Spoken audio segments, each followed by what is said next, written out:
जसं आता नागपूर सिटीचा पेपर झालेला आहे, मुंबई सिटीचा पेपर झालेला आहे, त्यासोबतच तुम्हाला मीरा भाईंदर इथला पेपर झालेला आहे, त्यानंतर ठाणे ग्रामीणचा पेपर झालेला आहे। या सर्व पेपरची काठिण्य पातळी ओळखून एक लक्षात घ्यायचं की प्रत्येक विद्यार्थी मित्रांना आपली अभ्यासाची पातळी सुद्धा बदलवणं गरजेचं आहे।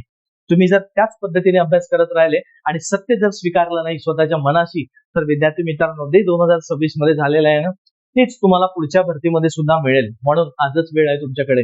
जर समजा तुम्हाला असं वाटत असेल की नाही आपली तयारी हे बारकाईने व्हायला पाहिजे, सखोलपणे व्हायला पाहिजे, तर विद्यार्थी मित्रांनो हे लक्षात घ्या, आपण तुम्हाला एक पोलीस भरतीचे जेवढे पेपर झालेले आहे म्हणजे 2026 मध्ये जे पेपर झालेले आहेत सर्व, त्यामध्ये बॅट्समन आहे, त्यानंतर कारागृह पण आलेले आहेत, SRP आहे, चालक आहे आणि सिटी आणि ग्रामीणचे सर्व विभाग असं पेपरचा जर आपण विचार केला तर जवळपास 70+ पेपर जातो आपल्याला, बरोबर आहे। तर या सर्व पेपर मधले जर समजा GS चे प्रश्न जरी बाजूला काढले आणि त्याचं सखोलपणे विश्लेषण करून अगदी डिटेलमध्ये बरं असं वरती नाही तर सखोलमध्ये अभ्यास करून जर आपण तुम्हाला एक बॅच आपण देतोय आणि ती रेकॉर्डेड स्वरूपात राहणार आहे, लाईव्ह स्वरूपात नसणार आहे, एखाद रोज होणार मी अशी म्हणणार नाही, तुम्हाला वेळोवेळी अपलोड होत राहणार आहे ते व्हिडिओ, पण सर्व पेपर त्यामध्ये सखोलपणे मिळणार आहे।